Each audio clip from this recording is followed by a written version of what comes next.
దేవునికి స్తోత్రం. హల్లెలూయా. Praise the lord. ప్రభు పరిశుద్ధ గణనామమునకు మహిమ కలుగును గాక. క్రీస్తునందు ప్రియులారా, దేవుడు తన మహాకృపను బట్టి మరొక నూతన ఉదయకాలపు సమయాన్ని మనందరికి అనుగ్రహించి ఆయన నామాన్ని గణపరచడానికి, స్తుతించడానికి ఇచ్చినటువంటి అవకాశాన్ని బట్టి ప్రభు ఉన్నతమైన గణనామమునకు సమస్త ఘనత మహిమ కలుగును గాక. క్రీస్తునందు ప్రియులైన దైవజనులు, స్నేహితులు, విశ్వాసులు, సహోదరులు ఈ కార్యక్రమాన్ని వీక్షిస్తున్న ఆత్మలందరికీ కూడా ప్రియ ప్రభువును మన రక్షకుడైన యేసుక్రీస్తు వారి ఉన్నతమైన నామములో నేటి ఉదయకాలపు శుభములు మరియు నిండు వందనాలు తెలియజేస్తున్నాను. మీరందరూ బాగున్నారు కదండి? చాలా సంతోషం. రండి, ఈ దినము కూడా ప్రేమతో ఆహ్వానిస్తున్నాను. అనుదిన అభివృద్ధి ఉదయకాలపు ధ్యానాలు అనేటువంటి ఈ ఆధ్యాత్మిక కార్యక్రమంలో నాతో పాలుభాగస్తులు కండి, వాక్యాన్ని ధ్యానించండి, దేవుని యొక్క దీవెన పొందండి. దగ్గరలో బైబిల్స్ ఉన్నాయి కదా, తెరచి చూడండి. లేని పక్షాన చదువుతున్న మాటలను జాగ్రత్తగా వినండి, గ్రహించండి. నేటి దిన ధ్యాన వాక్యంగా యోహాను సువార్త 15వ అధ్యాయము 13వ వచనాన్ని చదువుతా ఉన్నాను. బైబిల్స్ దగ్గరలో ఉంటే తెరచి చూడండి. లేని పక్షం చదువుతున్న మాట జాగ్రత్తగా విని గ్రహించి వాక్యదానంలో పాలిబాక్సులు దేవుని యొక్క దీవెనలు పొందుకోండి. తన స్నేహితుల కొరకు తన ప్రాణము పెట్టువాని కంటే ఎక్కువైన ప్రేమ గలవాడు ఎవడునూ లేడు. దేవుడు తన పరిశుద్ధ లేఖన మాటను మనకు దీవించునుగాక. ప్రార్థన చేసుకుందాం. ప్రేమ కలిగిన తండ్రి, మహోన్నతుడా, మీకు వందనాలు. తిరిగి నూతన ఉదయకాల సమయంలో మరొక శ్రేష్టమైన అవకాశాన్ని మీరు మాకు ఇచ్చినందుకు స్తోత్రాలు. మీ కృతజ్ఞతాస్తుతులు చెల్లిస్తున్నాం. ఈ అనుదిన అభివృద్ధి ఉదయకాలపు ధ్యానాలు అనేటువంటి ఆధ్యాత్మిక కార్యక్రమం ద్వారా మీ కృపతో బలపరుస్తున్నందుకు స్తుతులు చెల్లిస్తూ ఘనత మహిమ మీరు పొందండి.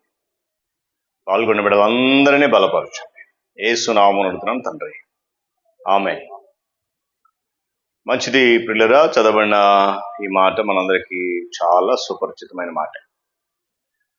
కారణం ఏంటో తెలుసా? యోహాను సువార్త 15వ అధ్యాయం అనగానే ప్రారంభంలో మనకు కనబడుతుంది, ద్రాక్షవల్లి నేను, మీరందరూ తీగలు, నా తండ్రి వ్యవసాయకుడు, ఫలించే తీగ ఎక్కువగా ఫలిస్తుంది, ఫలించని దానిని తీసి పాడవేస్తాను. ఇలాంటి అనేకమైన లోతైన మర్మాలతో కూడినటువంటి అధ్యాయంగా మనం దీనిని పరిగణిస్తూ ఉంటాం. ప్రభువులో మనం కష్టపడాలి. ఎందుకంటే ఆయన మన కొరకు త్యాగం చేశాడు.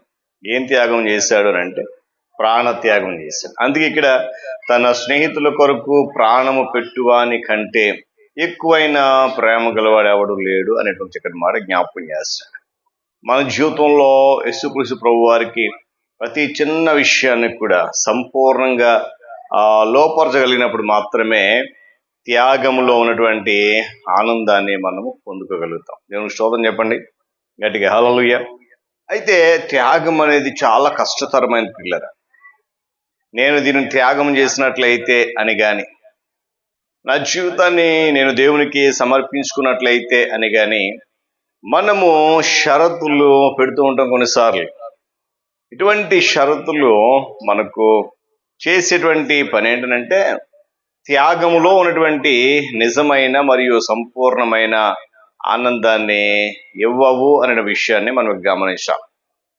అయితే మనలను మనము యేసుక్రీస్తు ప్రభు వారికి సంపూర్ణంగా సమర్పించుకున్నట్లయితే, మనల్ని మనం ఆయనకు అర్పించుకున్నట్లయితే, మన త్యాగములో యథార్థత ఉన్నట్లయితే, మన త్యాగము నిజమైనదైతే పరిశుద్ధాత్మ ద్వారా మనకు ఆనందం అనేది సమృద్ధిగా కలుగుతుంది. దేవుని స్తోత్రం కలుగునుగా.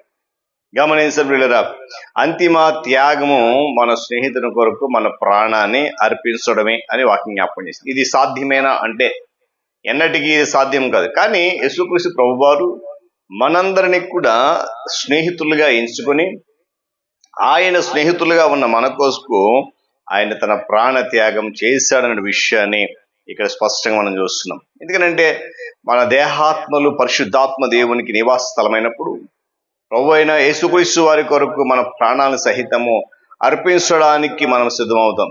అయితే ఈ తలంపు మామూలుగా ఎప్పుడు మనలో కలగదండి. ఎందుకంటారా? ఇది పరిశుద్ధాత్మ ద్వారా వెల్లడేటువంటి ప్రేమకు మాత్రమే నిరూపణ కనుక. మనంతట్లా అది ఎప్పుడు కూడా మనలో ప్రారంభమన్న విషయాన్ని కూడా జ్ఞాపకం చేస్తుంది.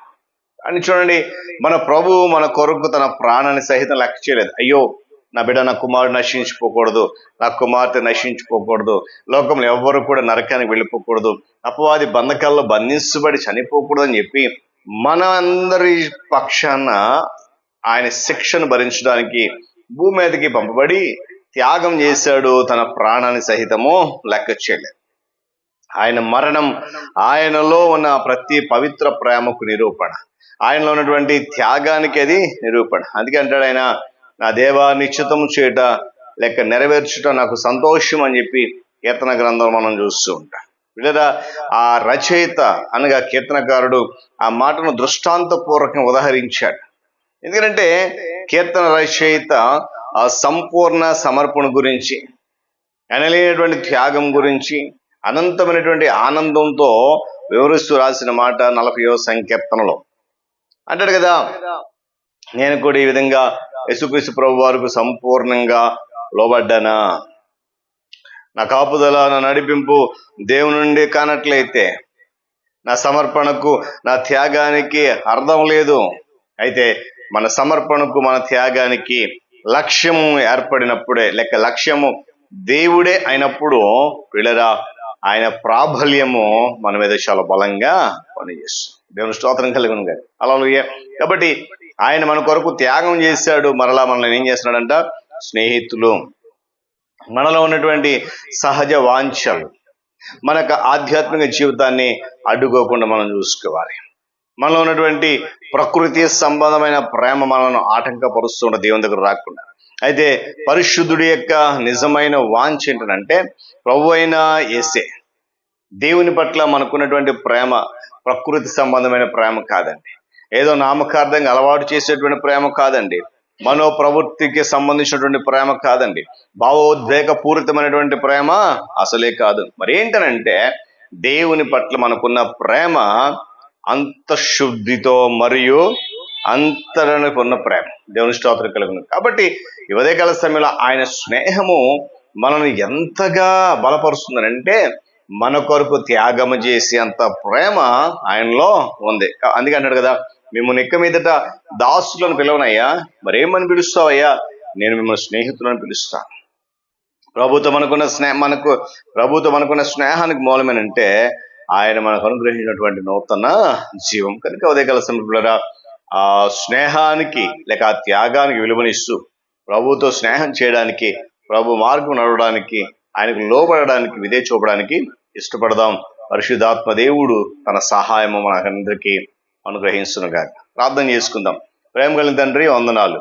తిరిగి మరొకసారి నాయన, ఇంకో నా ఉదయకాల సమయంలో లోతైన నీ మాట మేము ఉన్నాం. నిజమే, తన స్నేహితుల కొరకు ప్రాణం పెట్టువానికంటే ఎక్కువైన ప్రేమ గల ఎవడు కూడా లేదు. నిజమే, నువ్వు నాయన మా ఇందు ప్రేమ కలిగి అత్యంత ప్రియకుమారుడైన క్రీస్తు వారిని నా కొరకు, మా కొరకు భూమి మీద పంపించి ప్రాణత్యాగం చేసావు. ఎంత గొప్ప మరి ప్రేమ మా పట్ల మీరు కలిగి ఉన్నారు. ఆ త్యాగము, ఆ స్నేహము మమ్మల్ని నడిపిస్తుంది. ఆ మార్గంలో మేము మరింతగా అభివృద్ధి చెందడానికి, బలపడడానికి కృప చూపించండి. ఈ కార్యక్రమం ద్వారా నీ బిడ్డలను అత్యంత బలవంతులుగా మార్చి ఘనత, మహిమ మీరు పొందండి. యేసయ్య నామమున అడుగుతున్నాను మా తండ్రి, ఆమేన్. త్రియేక దేవుని దీవెన, ఆయన సన్నిధి కాపుదల సదాకాలము మనందరికి తోడేండి నడిపించును గాక. ఆమేన్.